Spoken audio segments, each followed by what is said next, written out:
Olá pessoal, sejam bem-vindos a mais um podcast. Estou aqui com a doutora Fernanda Bassan, nutricionista. Olá. A Fernanda Bassan, ela é nutricionista, mestre em nutrição humana pela Universidade de Brasília e especialista em nutrição clínica funcional, sócia proprietária da clínica Biotipo, nutricionista da Secretaria de Saúde do Distrito Federal e docente em cursos de pós-graduação em nutrição. Isso. Seja bem-vinda, Fernanda. Obrigada, João, pelo convite. Prazer é meu. Então, Fernanda, o que eu quis trazer você aqui seria para a gente falar sobre obesidade. Obesidade em termos gerais, em termos de regulação de apetite, para a gente resolver algumas dores da nossa audiência, tá? Primeira coisa que eu queria que você falasse para o pessoal é o que é gordura? Porque basicamente a obesidade é uma doença caracterizada por um excesso de gordura, por um acúmulo anormal de gordura. Então, Isso. fala para o pessoal hoje o que é gordura. Antigamente, a gente falava que gordura era só acúmulo coleção de adipócitos, não acúmulo de gordura mesmo. Hoje em dia a gente sabe que o tecido adiposo não é só isso. A gente tem ali no tecido de gordura os adipócitos, que são as bolinhas cheias de gordura dentro. A gente tem células do sistema imune, a gente tem vasos sanguíneos, a gente tem um tecido que dá toda uma estrutura.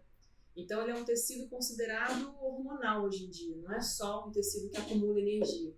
Tem outras funções, ele produz hormônios, ele ativa hormônios, ele produz substâncias inflamatórias, anti-inflamatórias, ele tem todo esse papel. Legal. E, bom, o tecido adiposo ele tem uma função de termogênese, né? Então, uma das funções primordiais dele é produzir calor, né? Então, é como se ele fosse um tanquinho de gasolina ou uma lareira, precisa de calor, ele queima ali a caloria, no caso a gordura, para produzir calor. A poupancinha, então, né? É a poupancinha. Só que se essa poupancinha virar uma poupançona, virar um excesso, o que quer dizer? Quer dizer que a gente está fazendo alguma coisa de errado. E a gente está perdendo esse equilíbrio natural. Essa capacidade de regulação, né? De não deixar ele expandir demais, dele oferecer energia quando realmente é necessário, ele faz muita reserva. Exatamente. E fala pra gente em relação a questões hormonais, regulação de apetite, o que faz a gente perder esse equilíbrio? Em vez de ser uma pessoa magra, ser uma pessoa, vamos colocar um extremo, uma pessoa obesa. Obesidade, né? Quais são os erros? Como é que a pessoa ela começa esse processo? Tá. Antes de mais nada, é legal entender que a gente tem um sistema de regulação de fome, de gasto de energia, de saciedade, que o objetivo é tentar manter o nosso peso o mais estável possível. Obviamente, já dá para saber que ele falha, né? Senão a gente não teria os casos de obesidade que a gente tem no mundo todo. Qual que é o funcionamento desse sistema? Então, eu tenho ali hormônios que são produzidos no meu estômago, que são produzidos no intestino, no tecido de gordura. Eles avisam algumas regiões do meu cérebro que eu tenho energia em excesso ou que está faltando energia. Então, se está faltando energia, ou seja, não comi, estou em jejum, faltou energia, esses hormônios vão avisar ali para o cérebro e falar, vai atrás de comida que você precisa de energia.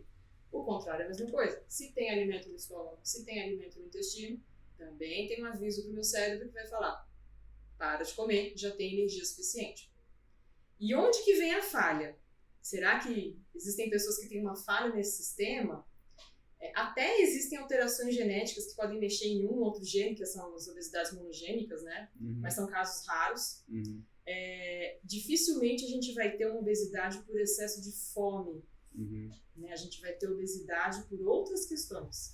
Por outros mecanismos de comer, que não é da fome e saciedade. E isso é importante a gente pontuar, porque a sua fome ela não é genética, tá? Então, são outras questões, né? São outras questões. Doenças genéticas que causam obesidade são muito raras. Doenças hormonais que causam obesidade são igualmente raras. Então, pode seguir, Fernanda. E a gente vai ter um outro mecanismo cerebral que controla o que a gente chama de apetite hedônico, que é o prazer, é buscar o alimento palatável para você se sentir bem. E esse mecanismo pode fazer você procurar realmente um volume maior de alimento, você procurar um alimento para satisfazer realmente essa questão de sentir o sabor da coisa gostosa, né? De aliviar, às vezes, uma questão emocional. Nesse mecanismo, que é o mecanismo hedônico, aí sim a gente pode ter um impacto maior de busca de alimentos, né? De mais caloria, né? Um descontrole um pouco maior. Então tem a parte fisiológica, tem essa parte hedônica. E eu acho que um grande problema que a gente tem hoje em dia é a disponibilidade de alimento. Tá tudo muito fácil, tá tudo muito acessível. É muito fácil eu pedir um alimento ali bem calórico e comer à noite. Então, mesmo que eu não tenha fome, que eu esteja satisfeita, que eu não tenha nem vontade de comer, se o alimento está ali disponível na minha frente, eu acabo comendo porque tá ali. Então a disponibilidade de alimento faz muita diferença também, acho que nessa prevalência de obesidade que a gente está tendo no mundo todo. E uma das estratégias é não ter, né? Se você não pode Exato. comer aquilo, Não tem. não em casa. tenha. É. Né? E até porque dieta é muito sobre... Não é o que você pode comer, é o que você deve comer. Assim, ó, a Fernanda montou uma dieta para vocês. Tal. Ah, eu posso... Não. Você tem que comer o que está planejado, com essas opções. Então, é muito sobre isso, né? E a gente pode dizer que essa desregulação de apetite, ela é muito por uma hiperalimentação. Essa hiperalimentação geralmente é o quê? Geralmente é peito de frango, tomate, Não. maçã, Alface. alface, não. Normalmente são alimentos hiperpalatáveis, muito gostosos e geralmente ricos em açúcares, carboidratos e gorduras. Mas falemos dos carboidratos, Fê. Sem querer demonizá-los, tá? Não, jamais. Mas apenas para a gente falar numa questão de excessos. Porque é muito fácil a gente exagerar. Então, se a gente pegar um comparativo, se a gente pega um pacote de bolacha recheada, aquilo ali tem o quê? 100 gramas de carboidrato? 200? De cabeça eu não vou saber. Tem muita coisa. Muita coisa. Tem muita coisa. Então, para a gente comer um pacote de bolacha recheada e comer ali uma porção de arroz, de batata, de mandioca, é assim, gente, é muita comida. Muita comida. Comer muito do alimento saudável não é fácil. Exatamente. Tem paciente que até fala, tá comida demais no meu prato. Tô comendo a mais do que eu deveria. Não, você tá comendo a quantidade que o corpo precisa. Mas, obviamente, que a ideia é respeitar o sinal de saciedade do paciente. Isso. Mas eles sentem uma dificuldade quando é um volume grande. Exato. Então, o paciente, às vezes, ele pega ali aquele prato, tá comendo pra caramba, tá lá, 1.600 calorias. Um hambúrguer. Uma promoção do... A gente vai chegar lá nesse ponto. Então, quando a gente come demais, principalmente os carboidratos, os famigerados carboidratos e açúcares, inclusive, a gente tem um aumento de um hormônio chamado insulina. E a hiperinsulinemia, ela vai causar, para começar, 3 coisinhas. Vai ligar o mecanismo de acúmulo de gordura. Então, você vai ligar para acumular gordura, vai impedir você de aumentar a massa muscular e vai te deixar cansado. Tá? Então, como é que funciona? Comi ali meu pãozinho. Comi um pãozinho não, 10. Entrou uma enxurrada de glicose ali no meu sangue. Aí você imagina que seu sangue são um monte de passageirinho passando numa linha de metrô. E a sua célula é o trenzinho do metrô. Tá? Não sei se vocês sabem, mas lá no Japão tem aqueles funcionários que empurram as pessoas para encaixar elas, para caber todo mundo no trem. Imagina que esse rapazinho que está empurrando é a insulina. E que as pessoas passando são a glicose e que o trenzinho são as células. Então, o que acontece se passa gente demais? Não cabe no trem. O que a empresa ela pode pensar? Bom, vou contratar mais funcionários para colocar mais gente ali dentro do trem. Mas não interessa quantos funcionários tenham. O tamanho do trem, o tamanho da célula, continua o mesmo.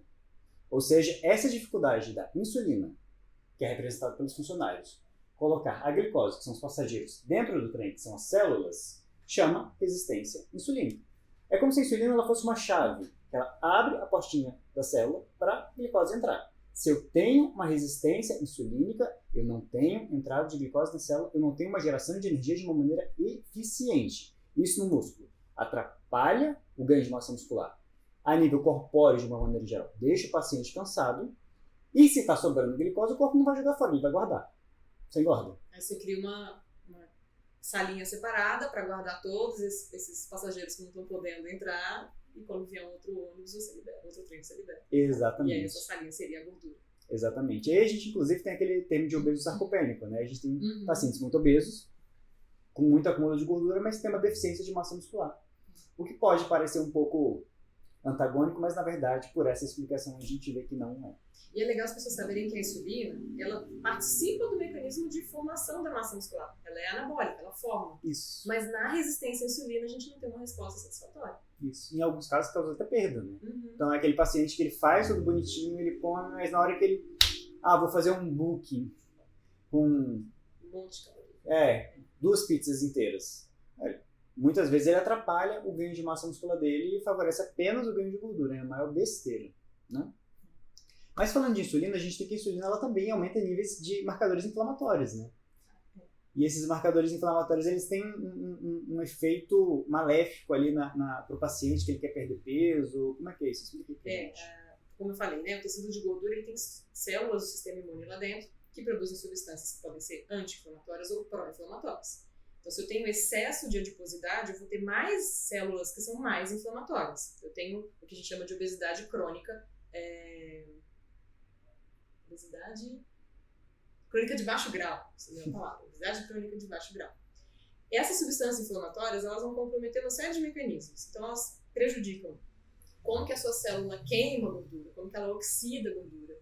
Vai prejudicar o mecanismo de sensibilidade da saciedade. Então, a gente tem uma resistênciazinha ali no cérebro, né, no hipotálamo, que não percebe tão bem esses neurohormônios que dão sensação de saciedade. A gente vai ter a resistência à própria insulina, né? A gente vai ter uma capacidade oxidativa pior da musculatura, a gente vai ter prejuízo na síntese de massa muscular, a gente vai ter ativação de vias que quebram as proteínas musculares. Então vira uma cascata, né? E aí o paciente ele precisa ter mais massa muscular, ele precisa oxidar mais gordura para sair desse ciclo da obesidade, mas ele está ali num ciclo que ele não consegue. E por isso que é muito difícil emagrecer, né? Não é uma coisa assim meramente trivial. Fecha a boca e resolve, não é isso. Porque as pessoas acham que é assim, né? Então, a pessoa é sem vergonha, a pessoa ela não tem disciplina, a pessoa ela não tem autocontrole, a pessoa... E, gente, é muito mais do que isso.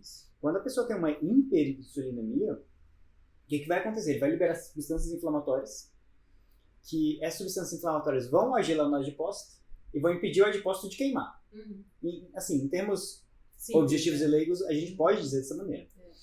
E sem falar que, se o paciente ele faz uma insulina alta, o que acontece? Ele não tem uma entrada de glicose eficiente. E outra, ele fica fazendo oscilações muito agudas de glicose. Então, comeu, glicose para cima. Insulina torando, glicose para baixo. Glicose para baixo, fome. Então, com uma hiperinsulinemia, esse paciente, ele engorda fácil, ele não aumenta a massa muscular, ele sente mais fome, e ele tem uma dificuldade de liberar os mecanismos que vão fazer essa gordura ser queimada. Ou seja, ele engorda com facilidade, ao mesmo tempo que ele tem dificuldade de queimar aquela gordura que está lá estocada. Sem falar que uma insulina alta ela vai inibir, inclusive, central.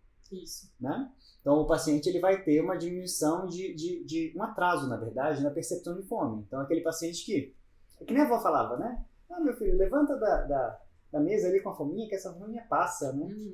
Então, essa fominha ela acaba ficando. Então, é muito que eu estava falando com a Fernanda, de que o paciente, ele realmente fica com fome. Ele come, às vezes, aquela porção, dependendo do paciente, e ele realmente fica com fome com aquela sensação de que precisa comer mais. Mas é aquela história, se você comer uma quantidade razoável e permanece com fome, alguma coisa está errada. Né? Não é só metabólico, né? A gente pensa na questão metabólica, na questão hormonal, nos receptores neuronais, mas existe também um comportamento aprendido. Então, tem pacientes que têm uma ideia de que só aquele volume é satisfatório para ele ficar satisfeito, psicologicamente falando mesmo, porque a família inteira comeu assim, ou porque ao longo da vida ele foi aprendendo a comer assim, e ele precisa ir mudando essa maneira de enxergar. Então, a gente vai pensar em mecanismos bioquímicos, metabólicos, mas os comportamentais fazem muita diferença também, né? De olhar como que essa pessoa se relaciona com o alimento, com porção, com vou ficar com fome ou não vou. Esse entendimento de saciedade, isso precisa ser retreinado em muitos pacientes. Até um receio, né? Às vezes o paciente ele come uma porção e ele, poxa, será que daqui 3 horas eu vou ainda estar saciado? Será que eu vou sentir fome? Tem que comer um pouco mais. Então será que eu vou ter que levar um lanche a mais ali fora da dieta que a nutricionista passou para mim? Exatamente. Essa é uma questão muito complicada. E aí a gente tem um outro hormônio importante que é a leptina. Sim. Fala um pouquinho da leptina pra gente. A leptina foi descoberta há uns 20 anos atrás. Eu estava quase entrando na faculdade quando veio o boom da leptina. Leptina é produzida pelo tecido de gordura. Também age no cérebro, no hipotálamo, para dar a sensação, né, a sinalização de saciedade. E ela tem um efeito também de regulação do gasto de energia. Quando descobriu leptina, pensaram, a gente achou a solução da obesidade. Vamos repor leptina para todo mundo, que as pessoas vão ficar sem fome. Mas aí você pensa, poxa, gordura produz leptina. A pessoa que tem obesidade não deveria estar com a saciedade ali acontecendo? O problema é que a gente também tem uma resistência à leptina, igual à insulina. O que significa? Eu tenho a leptina, tenho no meu sangue, ela chega no cérebro e não age tão bem. Então eu não tenho aquela saciedade que ela deveria sinalizar. Isso vem do efeito do processo inflamatório também. E aí a gente vai medir, por exemplo, a gente não, né? Nos estudos mede-se o nível de leptina de pessoas obesas, é muito alto. E aí quando ela emagrece, vai reduzindo até chegar no ponto de normalidade. Mas é uma leptina que não está funcionando. E aí quando ela tem emagrecimento, essa leptina passa a funcionar melhor. Isso. E tem algumas coisas que desregulam a leptina, né? Então, uma das coisas que eu mais falo com os pacientes é a noite mal dormida é a pior coisa do universo para o seu apetite e para a sua dieta. Então, pensa naquele dia que você foi ali para aquela balada, que você foi para aquele aniversário, que você foi para aquela confraternização que você chegou 4 da manhã. Como ficou seu apetite no outro dia? Você quis comer hambúrguer, você quis comer pizza, você quis comer sorvete, quis comer brownie, quis comer a parede da sua casa, menos a dieta. Né? E é só comida palatável. Uma noite mal dormida aumenta 200 a 300 calorias no dia seguinte.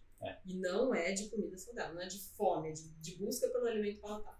E aí a gente amplia. Tudo bem, tem a balada, tem a festinha, que é uma vez na semana. Mas e o paciente que ele não dorme bem? Cronicamente, por causa de trabalho, porque tem insônia... Tem estresse, dorme por causa de medicação, às vezes a própria medicação engorda o paciente. Porque tem isso também, pessoal. Tem medicação que engorda. São poucas, mas isso existe. É um fator a mais dispensável. É um fator a mais. Então, a gente já entrando um pouco nessa questão de, até antecipadamente, nessa questão de estratégias para o sucesso na obesidade, o sono, ele é absolutamente primordial. É um pilar importante. Importantíssimo. Então, mas assim, voltando para inclusive, atrapalha a insulina, né? Desregula a insulina na noite mal dormida, dá resistência insulínica, que amplifica mais essa questão. E aí a gente vê que o paciente obeso, Fernanda, ele tem algumas alterações hormonais. E essas alterações hormonais, em grande parte, eu vou falar de algumas específicas, eu não vou falar de todas, mas eu queria falar de uma específica com vocês, que é tireoide. Fale da tireoide, que é uma polêmica, né? É, isso. E primeiro porque todo assunto que eu trouxer aqui eu vou botar tireoide no meio. A Fernanda sabe que é um assunto que eu gosto. E recentemente eu fiz uma descoberta, né? Uma coisa que as pessoas sabem há algum tempo, cientificamente falando, né? Se eu não me engano, em 2016, mas eu descobri esse ano. A gente parece que tem uma comunicação entre receptores de tirosina quinase, que são os receptores de insulina, por exemplo, e receptores ligados à proteína G, que são receptores de FSH e TSH. Explique para os leigos. Tá, vamos lá. Receptor de insulina com receptor de hormônio tiroidiano. Isso. Vamos simplificar dessa O maneira. receptor é a campainha da célula. O hormônio encosta ali e tem alguma reação que acontece. Isso, e ele faz um sinal. Então, quando a gente... O que parece que acontece? Quando aumenta a insulina, aumenta a TSH, aumenta o hormônio tiroidiano. O hormônio tiroidiano, que sinaliza para a tireoide produzir hormônio tiroidiano. Como se estivesse prejudicando a função tiroidiana quando a insulina está alta. Eu vou chegar lá. Tá. E aí, quando a insulina aumenta FSH também. Então, pacientes com endometriose, com síndromes de hiperestrogenismo, o que parece que acontece? Quando a paciente está seguindo a dieta bonitinha, as coisas funcionam. Na hora que a paciente enfia o pé na jaca, as coisas dão uma descontrolada, volta a sentir toda a sintomatologia de endometriose, que são as dores, a dor para fazer xixi, dor na relação sexual, etc. E com relação à tireoide, o que parece que acontece? Parece que todo obeso ele tem uma espécie de síndrome de resistência aos hormônios tiroidianos, mas associado à obesidade. Sim. Porque a gente vê que conforme o IMC ele vai subindo, o TSH ele vai subindo também. A ponto que a gente tem TSHs ali de 3, 4, às vezes até mais do que isso. Eu pensava numa tentativa de controlar o ganho de peso, sabe? O seu peso vem aumentando e o seu organismo vai tentar fazer uma compensação para evitar grandes ganhos. Então não é esse o raciocínio, é diferente. Pois é, até pode ser, né? Porque são tantos mecanismos acontecendo Sim. ao mesmo tempo, mas é curioso essa descoberta. É curioso essa aparente ligação entre os receptores de insulina e os receptores ligados aos hormônios tiroidianos, fazendo essa resistência. Então, muito pelo contrário, parece que essa resistência ela faz atrapalhar a função tiroidiana do que realmente otimizar. Até porque o paciente obeso, como todo mundo sabe, é um paciente cansado. Um paciente que acorda se sentindo mal, vai dormir se sentindo mal, quando dorme, o humor está diferente, porque o paciente obeso ele tem uma autoestima diferente, ele tem todo um funcionamento neurocognitivo que ele está prejudicado. Até porque a célula de gordura, isso é importante falar, Fernanda. A célula de gordura do obeso não é igual à célula de gordura do magro. Exatamente. Então, no tecido gorduroso do obeso, a gente tem até 40% de células chamadas macrófagos que produzem substâncias inflamatórias. Então, a gente dizer que o paciente obeso ele é um paciente inflamado não é exagero. Ele realmente tem um nível de substâncias inflamatórias aumentado. A gente percebe na prática, nos estudos.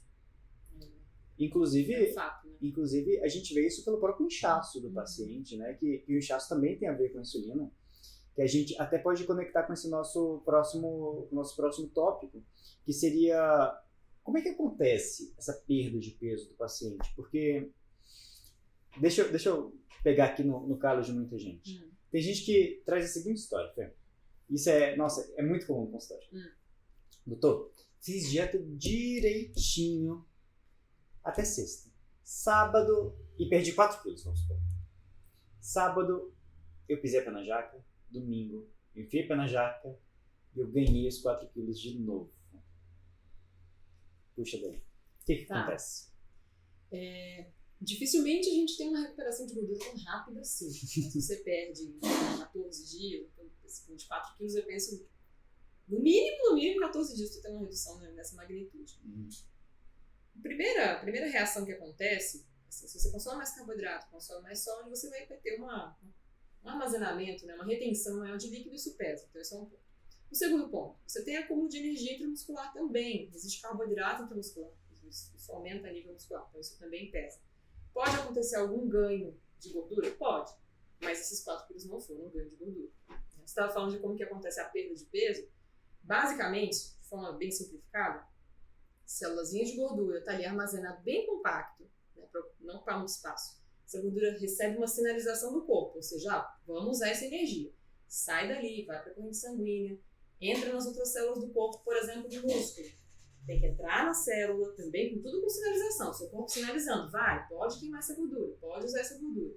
Entra na mitocôndria, quem lembra de biologia, lá do segundo grau, mitocôndria, que é a nossa fabriquinha de energia, e lá, puf, se transforma em energia. Então é um processo que tem etapas, que tem muita sinalização, tá? Um processo que leva um certo tempo, que demanda uma movimentação do nosso organismo.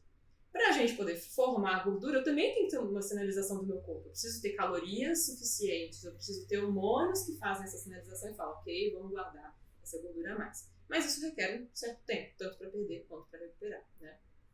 Perfeito. O que você ia trazer desse assunto? Desse assunto muito legal, é isso mesmo.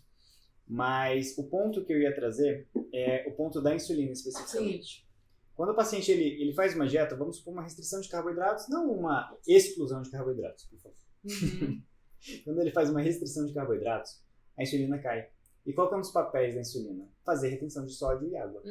Na hora que a insulina cai, o paciente ele vira um belo de um urinador. Então ele perde muito líquido. Esse líquido, como a Fernanda falou, é peso na balança, que já é legal, né? Perde inchaço, já para de apertar a calça, já diminui a marcação da blusa e tudo mais, é legal. Mas quando ele volta a jacar, essa insulina sobe e ele volta a ganhar esse líquido que ele perdeu anteriormente. Então, o que é interessante a gente pontuar? É que não adianta você fazer dieta 5x2. Faz 5, não 2. Faz 5, não 2. Você não vai perder peso de maneira eficiente nunca. Até pode perder algum peso ali, mas vai ser um resultado frustrante. A gente pode até falar de frustração. Então, a gente percebe que para perder peso, a gente precisa ter um período mais extenso. Então, não dá pra gente querer furar a dieta na primeira oportunidade. Isso não significa que você vai ter que fazer aquela dieta 100% do tempo, né? A ideia de uma restrição, de eliminar tudo que você gosta de comer, está associada a interrupções do tratamento. Então, as pessoas que fazem dietas muito restritivas têm uma tendência a abandonar a dieta e não seguem com o tratamento. Então, é interessante que você tenha momentos que você coma alguma coisa fora ali da sua rotina, mas observando quanto, observando a frequência. Você está falando dessa coisa de ganhar e perder peso. Tem paciente que às vezes está indo bem e de repente para de ir bem. E fala que está fazendo a dieta e volta, eu dou uma sugestão. Pesa sexta-noite e pesa segunda de manhã. Não com a intenção da pessoa se culpar, de achar que ela é responsável por tudo, mas para ela perceber o quanto que o final de semana está impactando. E aí a gente começa a ponderar, peraí, o que a gente pode fazer de redução de excessos aqui? Será que esse álcool a mais, está sentindo falta dele? Será que você precisa desse número de refeições fora? E a gente vai decidindo junto o que é confortável para o paciente, para ele sentir que está levando uma vida leve, que ele está feliz com o tratamento dele, mas que tem resultado. Porque também não ter resultado é totalmente frustrante e leva ao abandono de tratamento também, né? Com certeza. E até se a gente for falar de aporte calórico, né? O paciente ele faz um déficit, vamos colocar aqui números bem aleatórios, faz um déficit calórico de 200 calorias. Não vai fazer diferença nenhuma. Então, mas assim, só pra nível de exemplo. De 500 calorias. 500. Melhorou? De 500 calorias. De segunda a sexta, ele fez, digamos, ele fez um poupancinho de 2.500 calorias. Eu sei que não é exatamente assim que funciona, mas só pra gente fazer um raciocínio. Quantas calorias tem um lanche, um combo? Dá pra chegar a 2.000. Tranquilo. Tranquilo. E aí entra naquele jaque, né? Já que eu comi esse combo, vou comer. Exato. Aí bate as 2.500 mole. Então, dá pra perceber que muitas vezes quando a gente faz uma dieta numa refeição muito errada, a gente dá muitos passos para trás. A gente perde muito trabalho que a gente já realizou. E é que nem a Fernanda falou. Você tem sua saída de dieta, mas, cara... Tem que ponderar o resultado que você deseja. Acho que é uma decisão que toma em conjunto, né, com o paciente. Não é ir no rodízio de pizza e comer tudo. Até porque, né, à medida que a gente vai se reeducando, você vai entendendo que você não precisa ir no rodízio comer um monte, uma quantidade muito grande. Ou então, que você não precisa assim, eu comi a comida, eu vou mais beber, e mais sobremesa, e mais isso aqui. O mundo não vai acabar naquele momento, você vai ter outras oportunidades de comer novamente. E aí o ponto é que, quanto mais constante a gente conseguir manter essa rotina alimentar, com as saídas programadas e tudo, maior é a chance de sucesso. Exatamente. Porque esses dias eu escutei uma analogia que eu achei muito interessante. Como é que a gente lava um carro? A gente joga água no carro, depois passa um sabão, aí passa uma cera. O que acontece se joga um balde de terra em cima da cera? Tem que fazer tudo de novo. Então, com o emagrecimento é alguma coisa parecida. Se você conseguir manter, você vai ter uma maior eficiência de perda de peso. E onde os pacientes eles muito desistem, Fê? Eles viram para mim, João, eu perdi, sei lá, 10 quilos em 2 meses, mas no terceiro mês eu perdi 400 gramas. Parou de funcionar. Aí eu desanimei e foi no rodízio de pizza. Cara, não faz isso. Isso é a maior besteira que você vai fazer na sua vida. Concorda, Fê? As pessoas precisam entender que o nosso corpo ele é sacana. O tratamento de obesidade é como se eu estivesse andando numa escada rolante ao contrário. É isso. Porque você perde o peso, quando perde a poupancinha, a sensação que o seu corpo tem é que tem uma coisa errada. Ele está perdendo a reserva de energia, a segurança dele. Então ele faz o quê? Ele cai um pouquinho o seu gasto de energia, é umas 250, 300, não é tanto, mas ele aumenta seu apetite. Aí, ao mesmo tempo, você vai desanimando. Né? Aquela coisa certinha da dieta, aos pouquinhos você vai deixando. Tinha que ter uma fruta à tarde, você deixa de comer. Você estava medindo ali a salada, você vai ficando mais relapso, vai comendo coisa fora da rotina com mais frequência. Isso faz seu consumo aumentar, isso é batata, tá? Na maioria dos estudos que testam diferentes tipos de dieta, a galera começa aqui, daqui a pouco tá assim, de caloria consumir, e seu gasto baixando. Chega um momento que vai ter um platô. E aí é nesse platô que a galera desiste. Acha que o tratamento não tá funcionando mais. Na verdade, ele tá funcionando, você não tá ganhando peso, coisa que poderia ter acontecido. Né? Isso. Até porque a perda de gordura ela é relativamente lenta, né? Esses 10 quilos, a maior parte é líquido. E ela vai acontecer, né? Metade do seu peso vai acontecer nos primeiros 30% do tratamento. Isso. Depois estaciona mesmo. É cíclico, tem platô, sobe um pouquinho, desce um pouquinho. Se você desiste, o caminho é voltar a ganhar tudo de novo. Se você continua, você vai ficar no platô, vai cair um pouquinho, mas sempre pensar, se eu desistir, eu vou voltar pro ponto de partida, que não era tão saudável, não era tão interessante. O carro sujo. O carro sujo. E como é que você faz para abordar esses pacientes para eles não desistirem? Tá. É bem complexo porque depende da demanda de cada paciente, da motivação de cada paciente. A gente tem uma parte que trabalha ali o motivo, né? Por que é importante chegar nesse resultado? Explicar esse mecanismo desde o começo, mostrar a importância da continuidade. Que se ele desistir, vai voltar desde o começo. Entender ali as dificuldades que vão surgindo ao longo do processo. Então, você está tendo mais apetite, a gente mexe em alguma coisinha. As pesagens de sexta e segunda são maravilhosas, porque o paciente percebe que ele está perdendo 2 e ganhando 2, perdendo 2 e ganhando 2, então dá aquele clique. Essa dica é legal. Mas é uma renovação, não vou nem falar que é uma renovação de motivação, mas é de tentar puxar no paciente por que ele começou. Como que vai ficar a vida dele se ele chegar no objetivo que ele está querendo. Isso de forma comportamental, né? Agora, do ponto de vista dietético, é até difícil, né? A interrupção da perda de peso, o momento do platô, ou até mesmo a recuperação de peso. Como é que a gente previne uma recuperação de peso se o paciente não tem tudo certinho? A literatura é até pouco... não explorou tanto assim, como que a gente previne que a célula queira voltar ao tamanho original, né? A célula de gordura volte ao tamanho original. Mas uma estratégia interessante é fazer mudança de estímulos. Então, se é um paciente que está seguindo ali, a gente percebe que ele consegue estar mantendo um déficit de calorias, que ele está fazendo atividade física, eu vou mexer no tipo de dieta.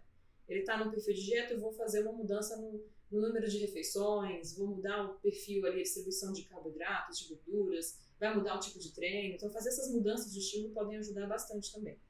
Mas uma dieta com um perfil mais anti-inflamatório também está sendo apontada como uma opção para melhorar essa resposta da célula de gordura, para ela conseguir se adaptar um pouco mais à redução do tamanho dela. Ela sofre quando ela reduz. Ela quer voltar ao tamanho original. E aí tem toda uma comunicação lá dentro da célula que dificulta realmente a continuidade da quebra dessa gordura. Tem que tomar cuidado. Né? Tem que tomar cuidado. O que caracteriza uma dieta anti-inflamatória? Tá, anti-inflamatória puxa um pouquinho para o lado do que é a dieta mediterrânea. Então, é uma dieta rica em fruta e verdura. Os carboidratos são, a maioria, integrais. Não significa que você não pode comer um pãozinho francês, não é isso, mas que você tenha fibras na sua dieta. Os feijões são importantes por ser uma boa fonte de fibra. É uma dieta mais moderada em gordura animal, então carne vermelha, os embutidos, salsicha, linguiça, etc. A gente fala assim, eu vou fazer minha proteína aqui e bota a linguiça, não. Não é uma boa fonte proteica, é mais gordura do que proteína. É uma dieta que tem óleos de boa qualidade, né? Castanhas, azeite, abacate, próprio açaí. E é uma dieta que tem, a gente chama de fitoquímicos, né? Que são substâncias presentes nos alimentos de fonte vegetal que tem essa ação anti-inflamatória. Pode ser, por exemplo, açafrão, gengibre tem esse efeito, cacau tem esse efeito, as frutas e verduras de maneira geral. Acho que eu falei todos. Peixes, né? Então é bem padrão dieta mediterrânea com alguns fitoquímicos a mais, mais ou menos por aí. Legal. Não é uma dieta realista para todo mundo, né? Mas a gente tenta no caminho. Mas assim, só de não ter a carne vermelha, não ter tanta carne vermelha, já ajuda bastante, né? Então, a gente precisa comer peixe todo dia, até porque, né? Convenhamos. Porque aqui em Brasília é difícil, né? A gente E tá distante do litoral. e nem todo mundo gosta e tudo mais. Mas só de ser um frango, um peito de frango já ajuda bastante. Não é uma mediterrânea raiz, mas Já. vai lá, né? De você evitar só o carboidrato refinado, colocar um pouco de fibra. E aí a gente pode entender uma dieta anti-inflamatória como uma dieta não inflamatória. Então não é exatamente isso, mas já é um começo para o pessoal entender ali o que faz para a gente ter uma dieta anti-inflamatória. Queria falar com você, Fê, sobre o número de refeições. Sim. O que você preconiza? Eu sei que isso varia de paciente para paciente, de acordo com rotina. Eu tenho minha rotina, eu não consigo fazer meu número de refeições que eu deveria fazer, que eu julgo que eu deveria fazer junto com a minha nutricionista. Mas a gente considerando um cenário ideal. O que você consideraria um número de refeições adequados e por quê? Primeiro que o paciente consegue seguir. Isso é fundamental. Isso, perfeito. Se ele não conseguir seguir, não adianta. Não. Mas se for pensar em termos de saciedade, não existe uma necessidade de 6 refeições diárias, igual a gente falava antigamente. Quando eu me formei, a sua dieta tem que ser de refeições a cada 3 horas, porque se você não comer a cada 3 horas, seu metabolismo fica lento. É mito, isso não acontece. Então a gente tem boas respostas com 3 refeições diárias, por exemplo, café da manhã, almoço e jantar. E a gente tem bons resultados com 6 refeições diárias. Sim. Se eu estou pensando num paciente que tem muita fome o dia inteiro, fome física, não é só vontade de comer, aí é legal ter mais refeições diárias.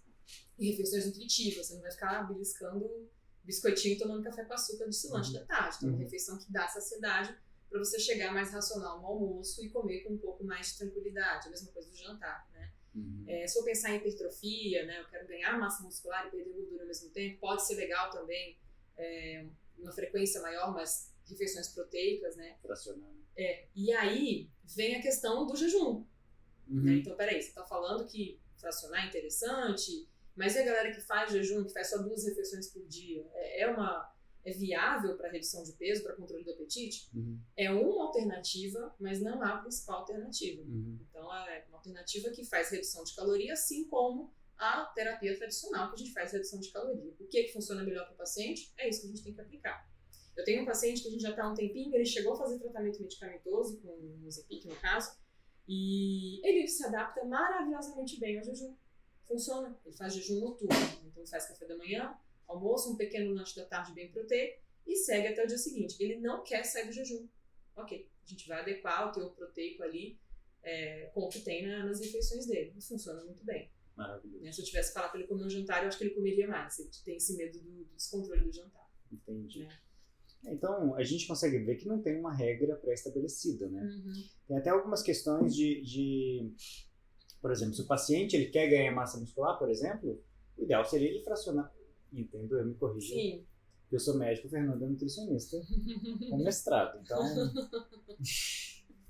Não, mas você está num raciocínio que faz sentido. O ideal seria fracionar as refeições, principalmente por causa do aporte proteico. A gente não consegue absorver uma quantidade muito volumosa de proteínas em 3 refeições apenas. Exatamente. Tem que É legal que fazer seja mais fracionado. É impossível hipertrofiar em 3? Não. Não. Mas é um volume grande de comida que você vai ter. E não é a mesma eficiência, né? Então, é importante a gente entender essas questões, porque muitas vezes o nutricionista fala, o médico fala, e o paciente, por não entender muitas vezes o porquê, ele não adere. Não, isso é besteira, porque eu vi no Instagram, porque eu vi no YouTube, tudo bem, tem conteúdos ótimos, mas quando a gente não coloca uma lente, um filtro, às vezes a gente entende aquele conteúdo excelente de uma maneira um pouco diferente, né, Fê? Enviesado. Concorda comigo? Concordo. E eu gosto de sempre falar com os pacientes de que a gente não resolve emagrecimento no tapa, na faca, e nem sempre precisa de medicação. A gente resolve emagrecimento com rotina. Mudança comportamental, isso mesmo. O paciente ele tem que ter rotina. O paciente ele tem que ter hora para dormir, hora para acordar, hora para comer, hora para treinar. Tem que ter hora para tudo. Ele tem que ter rotina. Por quê? Hora para planejar tudo isso. Hora para planejar. Então, assim, eu sei que é difícil. Eu sei que é complicado. Da mesma maneira como é complicado você que está obeso, você que está acima do peso, que só quer comer coisa hiperpalatável, hipercalórica, cheia de carboidratos, açúcares e gorduras, ir para uma dieta mais saudável, assim como é difícil o paciente que está numa dieta saudável falar, ó, Fernanda, agora seu café da manhã vai ser batata frita, seu almoço vai ser hambúrguer e seu jantar vai ser pizza. Ele vai sentir falta daquilo que ele fazia. E você não vai treinar mais.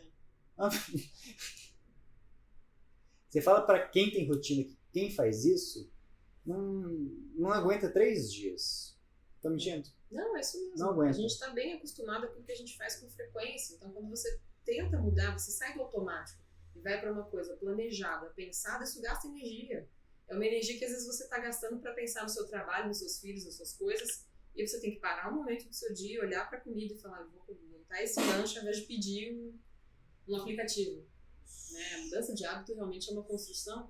E é interessante, a gente que se mete a estudar marketing, sendo da saúde, se mete a estudar administração de empresa, que não aprendeu nada na faculdade, quando a gente olha a galera que é da área, você pensa, cara, eu tenho muita coisa para aprender.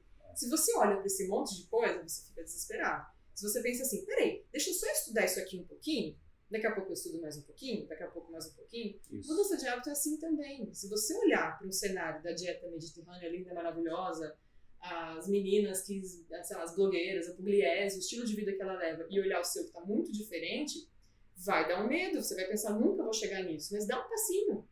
Começa a fazer, nem que seja assim, come uma fruta por dia se você não come. Já é isso. Uma coisinha que vai alimentando uma coisa de motivação, né? De continuar, conseguir fazer isso. Então, eu vou continuar fazendo para fazer o próximo. Né? E é uma coisa que eu gosto de trabalhar com os pacientes, eu falo sempre para eles, eu quero que você, em toda consulta, suba um degrau. Exato. Às vezes o paciente só 3, 4, 5, que nem aconteceu hoje, mas sobe um degrau. Concentra em colocar um pezinho na frente do outro. E a gente tem muito que alinhar a expectativa do paciente, né? A gente tem que falar para ele o que é tangível, porque teve um amigo dele que perdeu 20 quilos num período de 6 meses, vamos supor. Só que ele não vai perder 6 quilos, 20 quilos, até porque a menina pesa 70 quilos. Se ela perder 20 quilos, ela vai para 50. Em 6 meses, não me parece muito viável, não é viável. Então, essa questão de alinhar expectativas é muito importante porque, inclusive, mantém o paciente no plano, como evita o efeito sanfona. Porque o efeito sanfona nada mais é do que o paciente abandonar a rotina. Isso. O paciente está na rotina, está emagrecendo. Às vezes diminui a velocidade de emagrecimento. Muitas vezes a velocidade de emagrecimento diminuída quer dizer que você não está mais perdendo líquido. Agora, tudo que você perder é gordura, em termos simplificados. Então, não saia da rotina. Então, como é que a gente tem que abordar essa motivação? Bom, eu vou falar aqui para você, Fê, de um trabalho que eu acho muito interessante com o macaquinho. Ah, legal. Né? Então, o que eles faziam? Eles botavam um macaquinho para apertar a campainha. Então, quando ele apertava a campainha, acendia uma luz e ele ganhava um suco docinho. Então, o que acontecia com a dopamina do macaquinho? O macaquinho, ele tinha um nível de dopamina, ele ganhava o suco, dopamina subia e baixava. Né? Dopamina é felicidade. Isso. E cuida muito da motivação. E aí, o que eles fizeram? Eles trocaram a dopamina por um líquido que o macaquinho não gostava. Então, uma água salgada, vamos colocar. O macaquinho apertava a campainha, acendia a luzinha e ele recebia o suco salgado. O que acontecia? A dopamina, ela subia. Porque ele acreditava que ia receber uma coisa prazerosa, né? Porque ele acreditava que ia receber isso, ele né? antecipava o suquinho, só que ela não voltava ao nível normal, ela caía. O macaquinho ele sentia-se desmotivado a apertar a campainha de novo. Então a mesma coisa com a dieta, com o treino. Ah, e tem mais uma coisa. Com o passar do tempo, o macaquinho recebendo sempre o suquinho, ele não tinha mais o prazer no suquinho. Ele tinha a liberação de dopamina com a luz. Então o prazer ele não estava mais no suco, estava no processo. Então a mesma coisa é treino. Isso é muito legal pra gente exemplificar treino. O paciente ele morre, mais 2 meses, opa, tá melhorando aqui, um bíceps começou a saltar, o tórax ficou melhor, a barriga... Disposição, melhor. No caso das meninas, o movimento ficou um pouquinho mais... Deu uma mudada aqui. E isso motiva. Os resultados de curto prazo, eles motivam. Mas para o paciente ele manter o processo, ele tem que gostar do que ele está fazendo. Então, a dieta tem que ser uma dieta, claro, com seus devidos limites, uma dieta agradável ao paciente. O treino, a atividade física tem que ser um treino agradável ao paciente. Eu tenho minhas preferências, a Fernanda tem as dela, todo mundo tem as suas preferências. Não pode ser um sofrimento. A atividade física não é uma pílula amarga que você tem que tomar todos os dias. Você pode fazer o que você quer. O importante é fazer alguma coisa. O importante é fazer. Agora, tem as coisas que são mais eficientes? Tem. Mas é que nem eu falei com a Fê, nem sempre dá pra gente seguir um cenário ideal. Muitas vezes a gente sai de um cenário ideal para seguir para um cenário possível que é bom também. E você se adapta. Né? Pode demorar um pouco, mas se adapta. Exato. Essa adaptação ela vem. Mas é importante o paciente ele ter uma regularidade para ele colher os primeiros resultados. Os primeiros resultados é a sementinha para ele É interessante deslanchar. que eu pergunto muito pro paciente assim, você tem pressa? Eu quero entender qual a expectativa. E eles falam assim, não, eu sei, eu tenho uma noção realista, tal, que não vai ser rápido. Acho que é o perfil de público que chega até mim. Eles falam, mas eu acho que no começo precisa ter alguma coisinha para me motivar. Eles sabem disso. Né? Então, da mesma forma como espera esse resultado do emagrecimento, talvez a gente até tirar o resultado, né? O resultado não, o peso do sucesso do tratamento de sessão na balança, a gente colocar o peso de sucesso em outras coisas também. Então, tô dormindo melhor, legal, isso ativa também motivação. Eu tô me concentrando mais, eu tô mais tranquila, minha calça fechou um pouquinho. Então, tudo isso é motivo de conquista para renovar nossa motivação e a gente querer continuar, né? Não só a balança. Nessas horas, a amiga mais sincera é a calça jeans. A calça jeans é maravilhosa. Ela assim, diz direitinho o que está acontecendo. Maravilhoso. E Fê, vamos entrar aqui em medicação. O que você acha de uso de medicação para tratamento de obesidade? Eu enxergo a obesidade como Certo. uma doença crônica. Não, eu enxergo como doença crônica. Assim como a diabetes tem medicação, a obesidade tem medicação. Quando bem indicada, eu vejo resultados muito legais. Então, tem pacientes que vão tentando, que fazem, que buscam acompanhamento com nutricionista, com educador físico, faz psicoterapia, às vezes, para mudar o comportamento alimentar, mas você esbarra num componente ali que não tem uma resposta satisfatória. Como eu falei, a gente tem a perda de peso, chega um momento que você está num platô, que é difícil sair dali, aí o paciente desmotiva e vai aos pouquinhos se perdendo, volta a recuperar peso. Então a medicação, acho que ela tem um ponto ali que ela ajuda a superar essa fase até, né? Não sou totalmente contra a medicação, sou contra o uso indiscriminado como o pessoal está fazendo. Preciso perder um pezinho para um casamento, vou lá comprar minha canetinha. Vai, usa e para de usar. Não, tem que ser bem prescrito. É a imagem que eu tenho, né? É uma forma de tratamento que deve ser considerada. Com certeza. Até porque a gente tem indicações muito boas, né? Como, por exemplo, a gente falou mais cedo que o paciente obeso, ele tem uma inibição central do apetite. Então, gente, a pessoa come e não fica cheia. E aí? Não tem essa percepção no meio da refeição, depois da refeição? Como é que faz? Né? Não é só para de comer. Não é isso. Não é. Então, a gente tem as canetinhas, que ajudam muito nisso. Né? As canetinhas quem são? Liraglutida, semaglutida, que são medicações injetáveis que foram primeiramente pensadas para pacientes diabéticos, mas que a gente notou que por mexer em um hormôniozinho intestinal chamado GLP-1, a gente tinha uma potente inibição de apetite a nível central, né? E, então isso é muito útil para os pacientes. Então esses pacientes, quando bem indicados, eles respondem lindamente. Por que tem paciente que falha? Porque tem paciente que realmente não adapta mesmo. Tem efeitos colaterais, né? E porque às vezes porque é mal indicado. Então, o que essas medicações, os análogos de GLP-1, que são as canetinhas, o que eles fazem? Eles fazem uma inibição de apetite a nível central, então o paciente ele tem uma sinalização menor de fome, e eles lentificam todo o trato gastrointestinal. Então, o paciente comeu, comi ali meu frango com arroz. O estômago ele fica cheio mais tempo. Isso. Demora para esse estômago intestino esvazia mais lentamente. Isso. E até daí que vem os efeitos colaterais, né? Principais, que é a constipação e enjoo. Porque se fica a comida ali, eventualmente dá um refluxo. Então aí o paciente começou a tomar o Ozempic. Aí eu vou ali no Rubaiá comer uma picanha com... Cara... Você vai comer meia picanha. Vai comer meia picanha e vai passar mal. Vai ficar enjoado, o intestino vai ficar uma porcaria. Então assim, com a medicação, há uma necessidade também de fazer uma adequação da dieta. Você comer comida muito gordurosa, esse empachamento, essa sensação de plenitude, de ficar muito cheio por muito tempo, vai aumentar. Então isso vai dificultar você fazer as outras refeições e vai piorar essa constipação. É engraçado, João, que a gente vê que as dietas do paciente que faz a medicação, né, que confere saciedade, existe uma tendência do paciente estar comendo muito menos do que o que ele precisa pelo nível de saciedade. Então, geralmente, eu brigo ali com o paciente para a gente chegar a 1000 calorias. Caramba, sério? Sério. Ele está comendo 800 e pouquinho, está comendo menos fibra, proteína geralmente está abaixo. É muito comum colocar suplemento proteico para não ter muita perda de massa muscular. É impressionante. Quando ele responde bem, especialmente os que têm um pouco mais de sintoma gastrointestinal, né? Eles limitam mais a quantidade. Legal. E aí tem a perda de peso mais significativa. E você até me lembrou de uma coisa. De um trabalho que eles fizeram, que eles analisaram a ordem dos macronutrientes e o impacto glicêmico.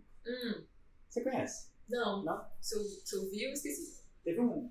Então, o que ele pegou? Ele pegou um sanduíche, né, com carne, fibra e tinha uma carne. Para o paciente comer e ele analisou, no caso ele analisou a subida de GLP-1. Porque quando ele faz isso, ele tem o carboidrato, a proteína e a fibra ali tudo juntinho. Mas e ele refeição no estômago, vai lá e manda pro intestino. Isso. E aí ele analisou quando ele colocava as fibras primeiro. O impacto insulínico era menor e o GLP-1 subia mais. Então aquela história de novo, da vovó, da mamãe, come a saladinha antes. Então assim, isso parece ter um fundo de verdade. Então isso é uma coisa bem legal. E outra coisa que eu acabei lembrando foi o do whey protein. O whey protein ele tem uma substância chamada glicomacopeptídeo, que é inibidor de apetite. Então às vezes o paciente me pergunta, João, eu uso whey protein antes ou depois da atividade física? Bom, tem várias estratégias para a gente utilizar um whey protein, mas esses dias tinha um paciente que ele sentia muita fome no almoço. Então, tome depois da atividade física. Para chegar no almoço com mais tranquilidade. Vai ser um pouco melhor, vai dar uma diminuída ali no teu apetite, no teu ímpeto para comer. Então isso é muito legal. O que você acha de... Eu penso muito falando dessa parte de medicação. Me dá a sensação que a literatura ela ainda não é muito certa em relação à continuidade. Quem que tem que continuar com a medicação para sempre? Ou pelo menos por um bom tempo? Já tem um direcionamento para isso? Não, né? O que a gente tem é que são recomendações.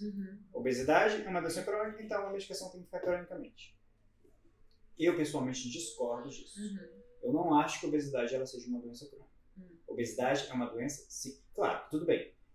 A gente falando de obesos do dia a dia, não é aquela pessoa de 300 quilos, de 400 quilos, não estamos falando dessas pessoas. Mas aquele paciente ali com um IMC de 40, vai? Que é um IMC bem avantajado. Se essa pessoa emagrece, ela muda. Ela muda o comportamento alimentar. Ela muda a atividade física. Ela muda o sono. Ela muda o humor. Ela muda a rotina. Independente de estar usando medicação. O que muitas vezes acontece é que o paciente ele fica inseguro de tirar. Isso. Então, o que eu proponho? Que é uma coisa que, às vezes, na verdade, nem tem uma recomendação formal sobre isso, sobre desmame de medicação. Exato. Mas é uma coisa que na pior das hipóteses, vai dar um conforto para o paciente. Então, o paciente vai, opa, eu consigo. Até porque o estômago ele é uma bolsa elástica, né? Então, vamos supor que aquele estômago comportava 1 quilo de comida. À medida que o paciente vai fazendo dieta, daqui a pouco acomoda 300 gramas de comida. É um paciente diferente. Porque é diferente do paciente fazer uma bariátrica. Sim. O paciente, quando ele faz uma bariátrica, ele corta o estômago e do nada o estômago comportava 1 quilo, comporta 50 gramas. Ele é forçado a ter uma saciedade, que ele vai ter que se identificar ali, se adaptar, entender como é que é essa capacidade gástrica. E aí o que acontece? A cabeça não acompanha. Sim. Opa, eu estava acostumado a comer um pratão de pedreiro, agora eu vou ter que comer no Pires e tem alguma coisa 50 ali. 50 ml a cada 20 minutos. Não bate, né, Fê? Então quando o paciente entra na rotina e ele faz um tratamento Entendi seu raciocínio. que é prolongado, ele muda. Não é aquele paciente assim, perdi em 3 meses 30 quilos. Não é isso que eu tô falando. Você tá falando do paciente que tem uma mudança, que constrói uma mudança e vai tendo uma perda de peso progressiva, contínua. Faz todo sentido. Isso. E que, independente de ser rápida, de ser lenta, tem que ter uma construção, porque esse paciente ele vai se adaptar, ele vai ter menos impulso por comida, ele, sabe? Mas assim, claro que a gente tem que diferenciar o que é o paciente normal, vamos colocar assim, o obeso, entre aspas, normal, do obeso que tem uma compulsão. Porque compulsão, as pessoas banalizam um pouco o que é compulsão.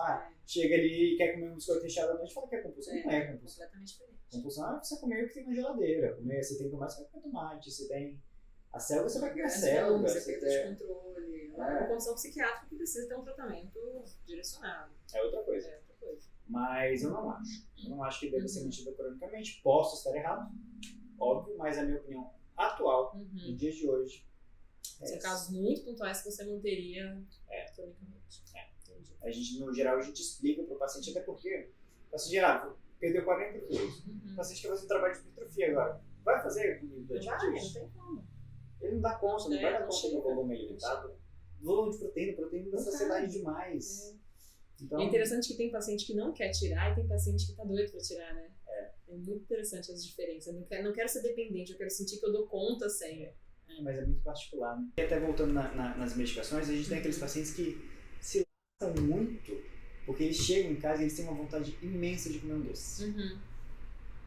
E às vezes, não tem chocolate, mas às vezes o paciente chega lá e come 6 bananas. Sim.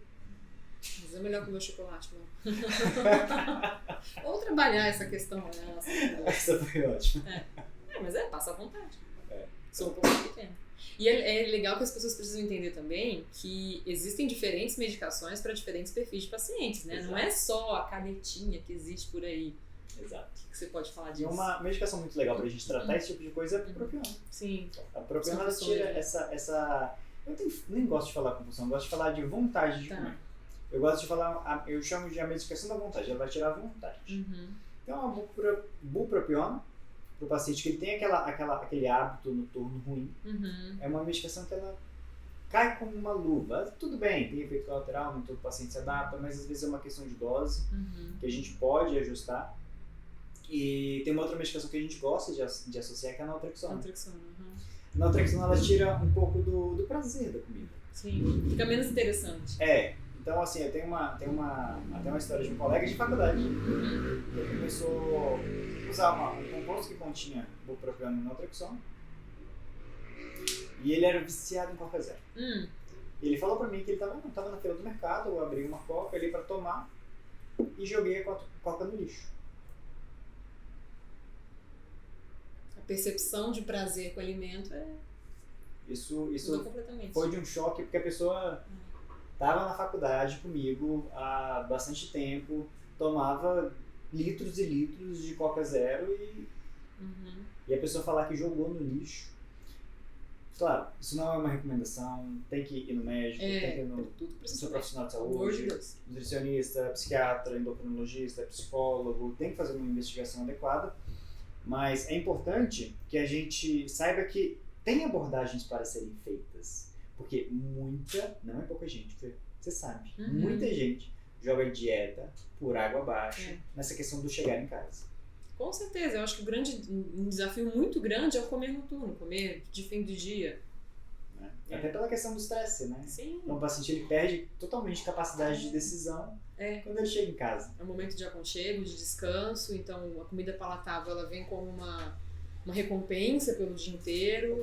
Se ela não estiver bem planejada, ela vai comer o que tiver pela frente, vai pedir o que é mais fácil. Nesse ponto, a organização faz muita diferença. Você saber o que você vai comer amanhã. Tá? Amanhã, meu jantar, eu vou comer tal coisa, já tá aqui meio pré-pronto, tá preparado. Diminui muito a chance de você acabar cedendo, né? E controlar o apetite, controlar a fome física também ajuda. E sabe o que eu falo muito para os pacientes? Que muitas vezes o paciente que ele chega obeso, ele não chega saudável no consultório.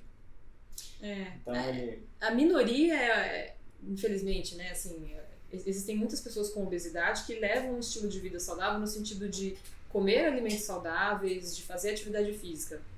Acontece. Mas que come grande volume, que tem uma obesidade às vezes desde a infância, que já teve esse acúmulo de adiposidade por muitos anos. Mas é uma minoria. A maioria a gente vê um hábito que não tá legal. E aí chega um paciente se sentindo mal, normalmente cansado, não dorme bem. Sim. Então eu costumo falar para os pacientes, ele não tem energia. Vai ser mais difícil fazer dieta, vai ser mais difícil treinar. Começa mais difícil. Ele não vai querer. Então às vezes tem alguma coisinha ou outra metabólica que a gente pode ajudar. Não vou entrar aqui em miudezas sobre o que é isso, mas o ponto é que é meio que rotina no consultório eu fazer um preparo. Esse primeiro mês a gente vai entrar nos trilhos. Você vai se sentir um pouco melhor, vai se sentir um pouco mais disposto, a gente vai ajeitar esse sono, você vai começar a treinar. No segundo mês você não começa a dieta, mas começa realmente o processo de emagrecimento dietético. Sim. Você organiza a casa para poder... Isso porque senão não é viável. Vai ficar muito mais difícil. Às vezes chega um paciente com uma anemia, por exemplo. Você vai botar essa pessoa para treinar? Não. Você tem que corrigir o ferro. Exatamente. Às vezes venoso, dependendo do caso. Então não tem como. O paciente ele vai sofrer, ele vai desistir do processo e não vai querer mais. Então, esses dias, inclusive, teve uma paciente que foi até curioso. Ela fez esse processo, né? Eu expliquei. E aí ela terminou o processo, nossa, eu tô me sentindo bem, mas ainda não emagreci. O objetivo não era esse. Podia estar cansada, mais magrinha, né? O peso ele é o centro, né? Impressionante. E aí eu falei, olha, quando você entra na faculdade, você começa a ver anatomia. Nossa, eu sei o nome dos músculos todos, mas eu ainda não prescrevi medicação? Calma. Calma, foi a primeira etapa, a gente subiu o primeiro degrau. Agora você está apta a subir o restante dos degraus. E você nem precisa mais tanto de mim, dependendo do caso, nem precisa mais tanto do médico.